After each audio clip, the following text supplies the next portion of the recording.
सभी दर्शकों को नमस्कार। कृषि दर्शन के इस अंक में आप सभी का स्वागत है। हमारा देश दुनिया में अनेकता में एकता के प्रतीक के रूप में जाना जाता है और सभी त्योहारों को हम मिलजुल कर मनाते हैं। भाईचारे और रंगों के त्यौहार होली को आज पूरे देश में हर्ष और उल्लास के साथ मनाया जा रहा है। इस पावन अवसर पर हम आप सभी को बहुत बहुत बधाई देते हैं। आज के कार्यक्रम में हम आपको देसी नस्लों के संवर्धन के बारे में जानकारी देंगे, लेकिन कृषि जगत में चल रही गतिविधियों की जानकारी के लिए आइए कार्यक्रम की शुरुआत में देखते हैं खबरें खेती की। लवणीय भूमि के लिए कामयाब KRL 210 गेहूं की उन्नत किस्म। South Delhi polytechnic for women में खादी फैशन शो और संरक्षित खेती द्वारा गेहूं एवं धान फसल पैदावार में लाभ। नमस्कार, खबरें खेती के में आपका स्वागत है। मैं हूं अनीता निर्वाण और अब खबरें विस्तार से। हमारे देश की सभी भूमि कृषि योग्य नहीं है, कहीं पथरीली है तो कहीं क्षारीय या फिर लवणीय। देश की बढ़ती जनसंख्या का पेट भरने के लिए कृषि अनुसंधान संस्थान लगातार शोध में लगे हुए हैं, जिससे सभी प्रकार की मिट्टी से उपज ले सके। लवणीय भूमि से अच्छी पैदावार के लिए ऐसी गेहूं एवं धान की किस्में विकसित कर ली गई हैं, जो हमारे देशवासियों का प्रमुख खाद्यान्न है। पेश है यह रिपोर्ट। देश की लवणीय एवं क्षारीय मिट्टी एवं खारे पानी में भी अच्छी पैदावार ली जा सके, इसके लिए केंद्रीय मृदा लवणता अनुसंधान संस्थान यानी CSSRI करनाल ने गेहूं की ऐसी किस्म विकसित की है जो लवणीय भूमि एवं खारे पानी से भी अच्छी पैदावार दे सकती है। इस बारे में संस्थान के प्रधान वैज्ञानिक डॉक्टर PC शर्मा ने बताया। केंद्रीय मृदा लवणता अनुसंधान संस्थान जो करनाल में स्थित है, उसमें हमने लवण रोधक गेहूं की प्रजातियां बनाई हैं जो इस समय बहुत अच्छी चल रही हैं। सबसे पहले है KRL 210 और KRL 213। ये दो प्रजातियां लवण सहनशील हैं और जो भी ज़मीन है, धरती जिसमें नमक है और जो नमकीन पानी भी है, जिनके इरिगेशन के लिए भी नमकीन पानी है, उनमें भी ये दोनों प्रजातियां बहुत अच्छी चलती हैं। और ये प्रजाति जो साल्ट अफेक्टेड है, नमकीन धरती है, नमक वाला पानी है, वहाँ तक ये 35 से 40 क्विंटल पर हेक्टेयर हमें यील्ड देती हैं। और जो दूसरी है नॉर्मल सॉइल में, ये 55 से 60 क्विंटल तक हमें पैदावार देती हैं। और हम यही कहते हैं कि जहाँ पे एक आजकल क्या हो रहा है कि बारिश बहुत ज़्यादा आ जाती है एक दिन में, जहाँ पे बारिश भी बहुत ज़्यादा आ जाती है, वहाँ पे भी ये प्रजातियाँ ठीक चलती हैं। खादी की प्रगति में हमारे देश की लाखों किसान भाई बहनों का योगदान है। वहीं आधुनिक समय में महिला पॉलिटेक्निक भी पीछे नहीं है। फैशन शो के द्वारा भी खादी पहनाने का प्रचार प्रसार किया जा रहा है। देश की राजधानी दिल्ली में पिछले दिनों साउथ दिल्ली वुमेन पॉलिटेक्निक संस्थान में खादी को लेकर एक फैशन शो का आयोजन किया गया, जिसमें देश की कई राज्यों की छात्राओं ने खादी पहनावा पहनकर रैंप पर प्रदर्शन किया, जो हमारे देश की आजादी के दीवानों का पहनावा रही थी। ये खादी और इस फैशन शो के बारे में बता रही हैं doctor Rehan Chaudhary. South Delhi polytechnic for women के सीनियर स्टूडेंट्स का फैशन प्रेजेंटेशन, उसका शीर्षक है खादी की शान। और आप जानते हैं हमारे जो प्रधानमंत्री हैं मोदी जी, वो भी उसका बहुत प्रचार कर रहे हैं। और खादी का बहुत ही आधुनिक रिश्ता है वस्त्रों से, हमारे ऐतिहासिक फ्रीडम मूवमेंट स्वतंत्र दिवस के साथ। इसीलिए मुझे बहुत खुशी हुई कि आज सब डिज़ाइनर्स भी हैं इंडस्ट्री के और ऑल्सो सेक्रेटरी जनरल बहाई हाउस के, क्योंकि वो बता रही थी कि गांधी जी और बहाउल्लाह के जो बेटे हैं उनका बहुत ही तालमेल था और दोनों एक दूसरे से प्रभावित हुए थे। और ये सारे 26 स्टूडेंट्स ने 176 मॉडल्स कपड़े बना के वॉक किया हमारा रनवे पे, कैंपस ऑडिटोरियम पर। और इसमें एक चीज़ मैं ज़रूर बताऊंगी कि हर स्टूडेंट ने खुद कपड़े सिए हैं, ये नहीं कि सिर्फ दर्जियों को, तो पूरा लड़कियों ने रिसर्च किया है, मालूम किया है। और मुझे और भी खुशी होगी जब उनको बहुत ही अच्छा करियर मिलेगा, प्रोफेशनल बनेंगे। नई तकनीक एवं उन्नत बीजों द्वारा हमारे किसान कम लागत में अधिक उपज लेने में कामयाब हो रहे हैं। इसमें संरक्षित खेती अपनाकर समय, धन एवं श्रम की बचत कर रहे हैं। पेश है ये रिपोर्ट। आजकल हमारे देश के कई राज्यों में युवा किसान आधुनिक तकनीक एवं उन्नतशील किस्मों को अपनाकर अपने समय, श्रम एवं पैसे की बचत कर रहे हैं। यह संभव हो पा रहा है संरक्षित खेती द्वारा। इसमें बिना खेत जुताई के एक फसल के बाद सीधी दूसरी फसल की बिजाई करना संभव हुआ है। इस बारे में बता रहे हैं हमारे हरियाणा राज्य के कस्बा तरावड़ी के युवा प्रगतिशील किसान भाई विकास चौधरी। मैं पिछले 6 साल से संरक्षित खेती पे काम कर रहा हूँ। संरक्षित खेती के बहुत से फ़ायदे हैं, जैसे हमने धान की सीधी बिजाई की, गेहूं की बिजाई की धान के पूरे पराल में हैप्पी सीडर से, मक्का की बिजाई की हमने धान की जगह परमानेंट बेड्स पर। और जो हमने ये शुरुआत की थी 2010 में शुरुआत की थी, जब हमारे यहाँ सिमिट ने हमारे यहाँ प्रोग्राम किया। सिमिट जो कि अंतर्राष्ट्रीय मक्का एवं गेहूँ अनुसंधान केंद्र मैक्सिको का जो केंद्र है, जो कि नई दिल्ली में जिनका ऑफिस है, इन्होंने हमारे यहाँ आके एक किसानों की संगोष्ठी करी, जिसमें हमने देखा भी हम किस तरह से नई नई तकनीकों को अपनाकर अपनी खेती में कम खर्चा करके और अधिक इनकम कमा सकते हैं।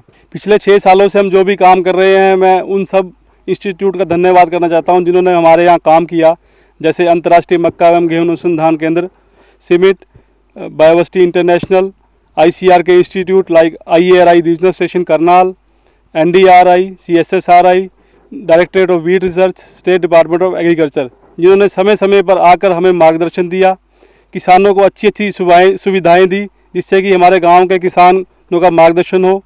और उसके अलावा हमने भी एक सिस्टम बना रखा है भी किस तरह से किसानों को हर चीज़ पहुंचानी है। जैसे धान की सीधी बिजाई की बात करें तो किसानों के पास मशीन नहीं है, पर हम अपनी सोसाइटी के माध्यम से उनको मशीन प्रोवाइड कराते हैं। बात करें गेहूं की बिजाई की तो हमारे गांव में आज 2 मशीनें हैं। हम अपने किसानों को उसी माध्यम से हैप्पी सीडर की मशीन प्रोवाइड कराते हैं भी ज़्यादा किसान धान के पूरे पराल में गेहूं की बिजाई करें। उसके अलावा बीज की बात करें तो हमारे पास IRI रीजनल स्टेशन का सीड प्रोडक्शन का काम है, जो कि हमें ब्रीडर सीड देते हैं धान, गेहूं और बरसीम का। उसमें से भी हम कुछ पार्ट अपने गांव के किसानों के लिए रखते हैं कि हमारे गांव के लोगों को अच्छा बीज मिल सके, जिससे कि उनकी उपज ना कम हो और उनकी इनकम ज़्यादा हो। खेती किसानी में मौसम का महत्वपूर्ण योगदान होता है। देश की अधिकतर खेती मौसम पर ही आधारित है और मौसम की सही जानकारी होने से किसान भाई अच्छा फसल उत्पादन करने में सफल होते हैं। तो आइए अब लेते हैं मौसम की जानकारी।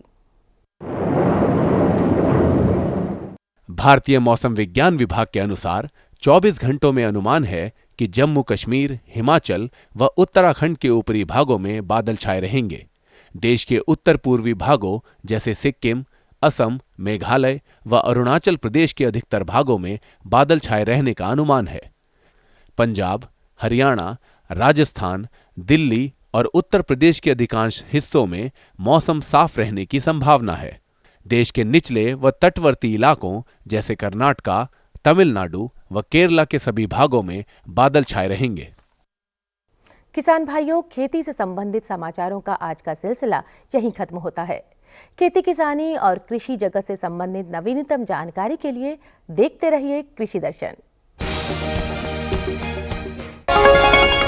ये लो और बताओ। बस। अरे ये क्या भैया जी, बस इतनी सी रासायनिक खाद? किसानी छोड़ रहे हो क्या? किसानी नहीं, नादानी छोड़ रहे हैं। मिट्टी की जांच कराई है।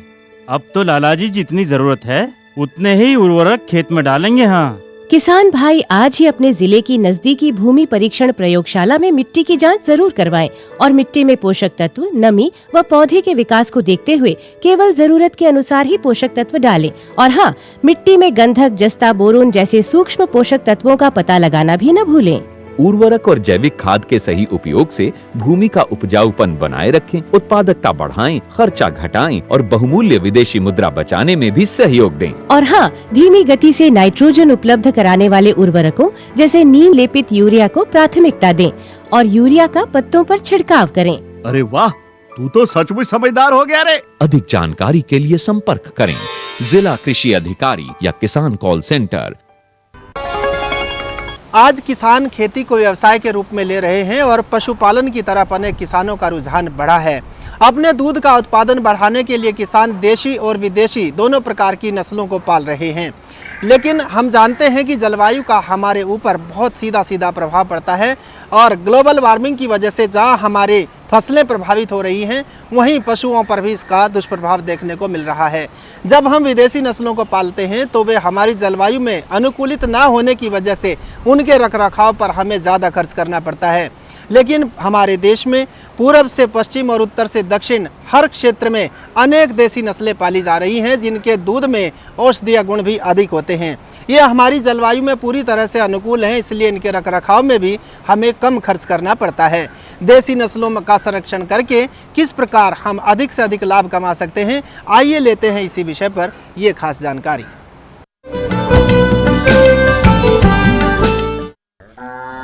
जय जोहार। छत्तीसगढ़ राज्य से मैं योगेश अग्रवाल। आज हम गौ पालन पर आपके साथ चर्चा कर रहे हैं। सदियों से गौ पालन भारतीय परंपरा की रीति रिवाज रही है।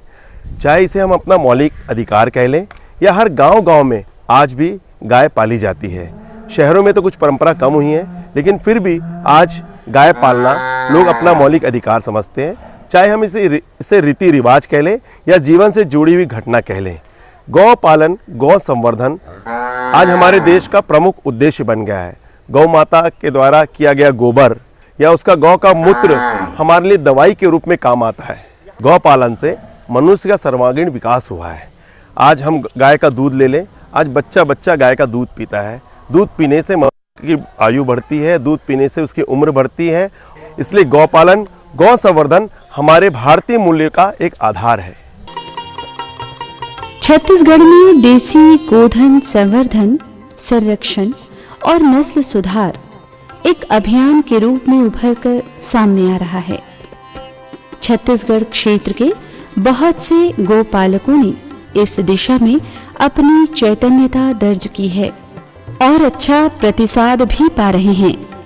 अन्य राज्यों के वे गोपालक जो व्यावसायिक तौर पर डेयरी चलाते हैं या ऐसा करना चाहते हैं, वे छत्तीसगढ़ के इन नूतन विचार वाले देसी गोपालकों से बहुत कुछ सीख सकते हैं। गांव में कृषि और पशुपालन इस तरह से साथ साथ चला करते हैं जैसे कि कोई एक सिक्का अपने दोनों पहलू को साथ लेकर चला करे। जहां खेती किसानी मुख्य व्यवसाय हुआ करता है, वहीं पशुपालन हर हमेशा से एक महत्वपूर्ण सह व्यवसाय। हर सूरत में पालतू पशुओं का साथ किसानों के साथ हमेशा से ही बना रहा है। अगर आप देसी गोपालन का काम कृषि के साथ ही साथ करना चाह रहे हो, तो आप कुछ और भी ज्यादा नफा कमा सकने की स्थिति में हैं, क्योंकि ऐसा करके आप बहुत कुछ बचा भी रहे होते हैं। गांवों के काम में आने वाली सामग्री आपके खेतों में यूं ही बिखरी पड़ी होती है, जो शायद यूं ही बेकार भी जाती अगर आपके पास अपनी गाय न होती। दूसरा और बड़ा फायदा ये भी है कि गाय से प्राप्त गोबर आपके खलिहानों को एक नया जीवन देने का काम भी करेगा। इस तरह से हम ये भी कह सकते हैं कि पशुपालन और कृषि एक दूसरे के जोरदार पूरक होते हैं। यदि हमारे देश में देसी गौओं की पूजा की जाती है, तो उसके गुण भी इस काबिल हैं कि उसकी पूजा होनी ही चाहिए। आधुनिक अनुसंधान के आधार पर ये ज्ञात हुआ है कि भारतीय देसी नस्ल की गाय के द्वारा उत्पादित दूध, जिसमें BCM7 कैसिन प्रोटीन उपस्थित नहीं होता है, उसे A2 बीटा कैसिन प्रोटीन दूध कहते हैं। देसी गाय के दूध में ओमेगा 3 फैटी एसिड पाया जाता है, जो फिटनेस और प्राणवायु को बढ़ाता है। सेरेब्रोसाइट्स जो बुद्धि विकास में मदद करता है।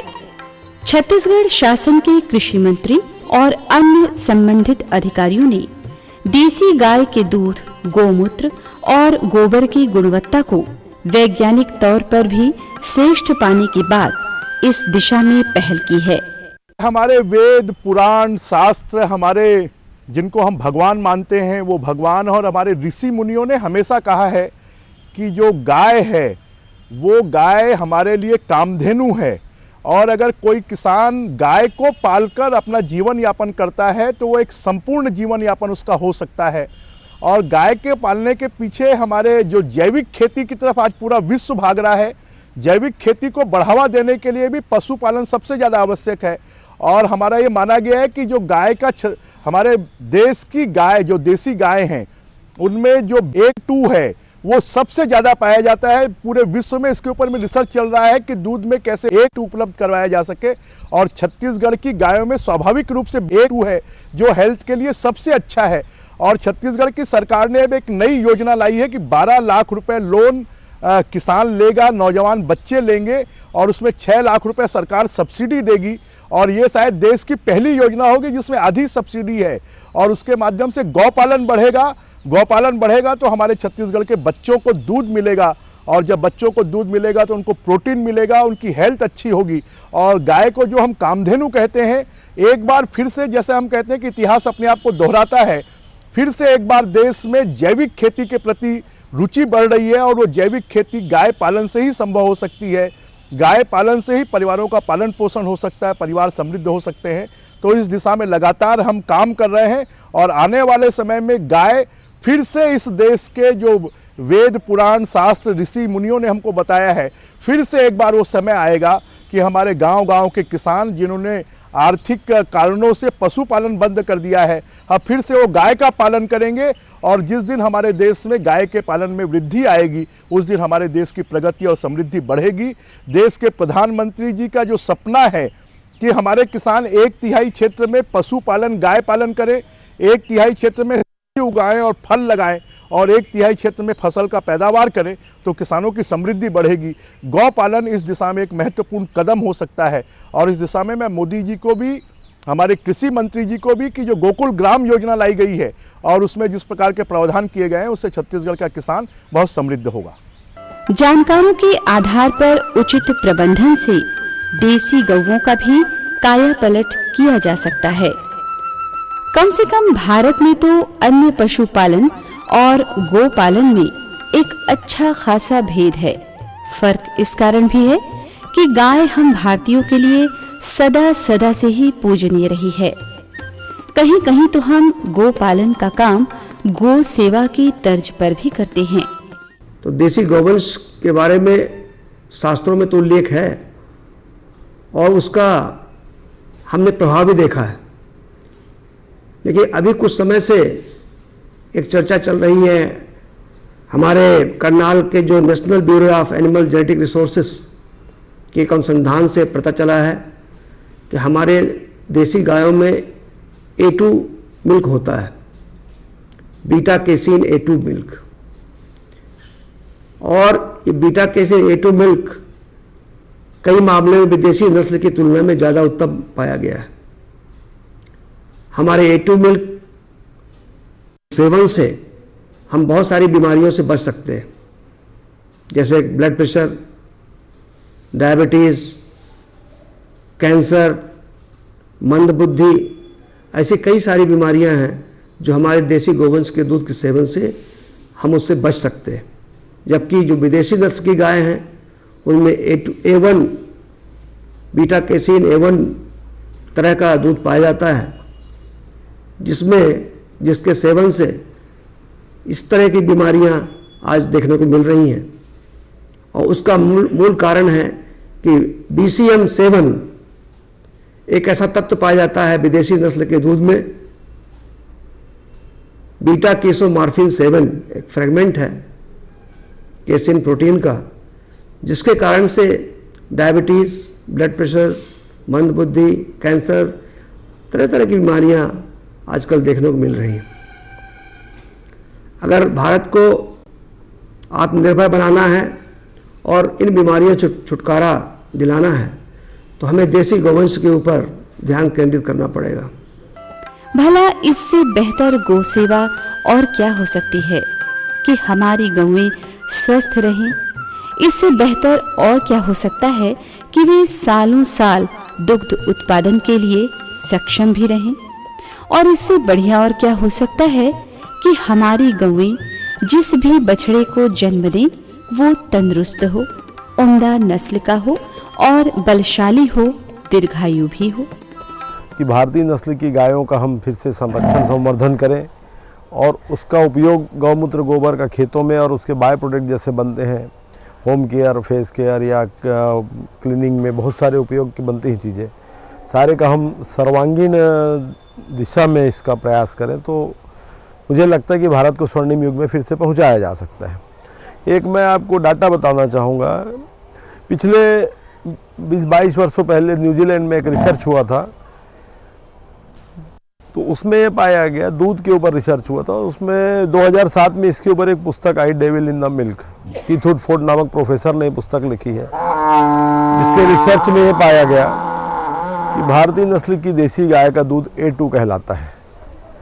A2 दूध वो होता है जो स्वास्थ्य के लिए लाभप्रद माना गया है, जिसमें BCM7 नामक तत्व तो नहीं पाया जाता, और जो A1 दूध होता है उसमें एक बीटा कैसिन मार्फिन BCM7 नामक तत्व तो पाया जाता है, जो कि हार्ट डिजीज, डायबिटिक या बच्चों का ऑटिज्म और मानसिक विकास में जो बाधा पहुंचाती है, ऐसे तत्व उस दूध में पाए गए हैं।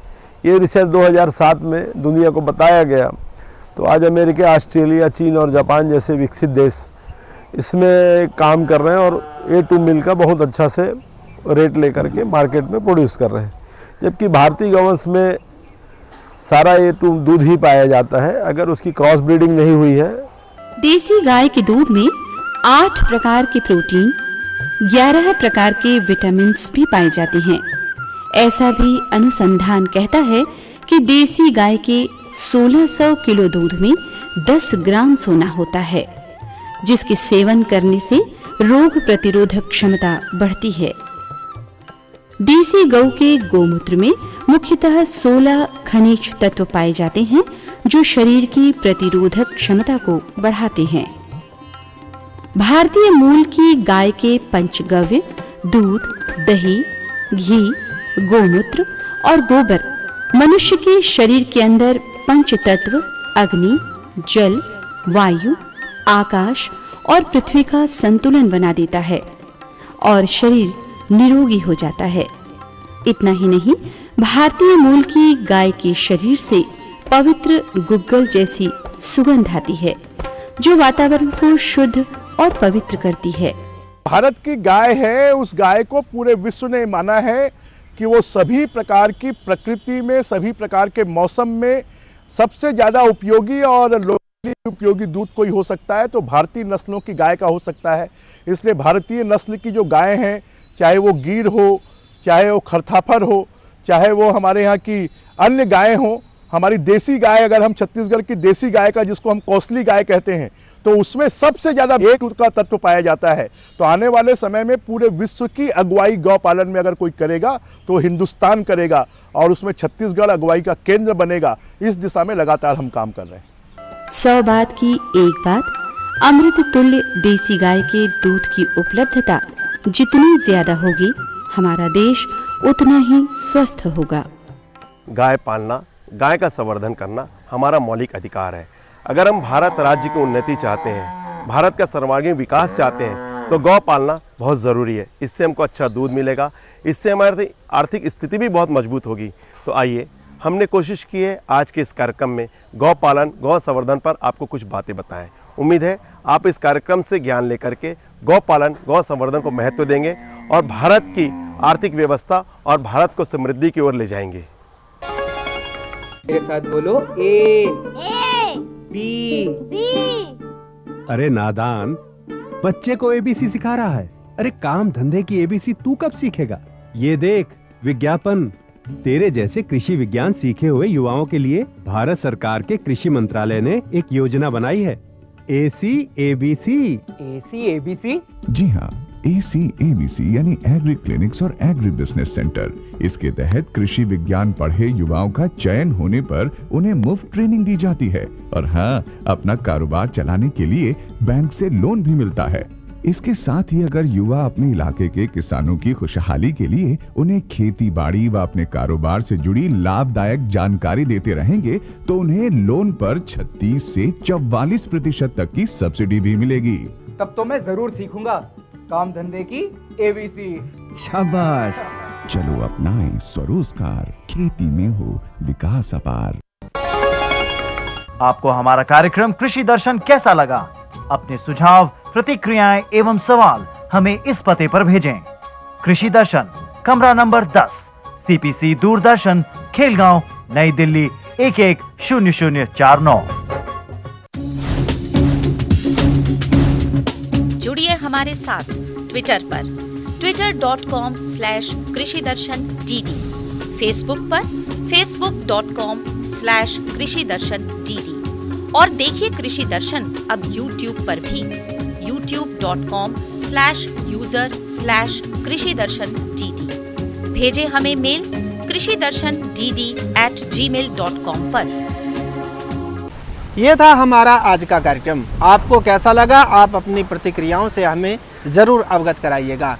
अब चलते चलते आपको बता दें कि कल के कार्यक्रम में नारियल की खेती के साथ साथ आपको जैविक खेती के बारे में जानकारी दिलवाई जाएगी। अब आपसे विदा लेने का समय हो रहा है। हम आपसे आज्ञा चाहते हैं। नमस्कार।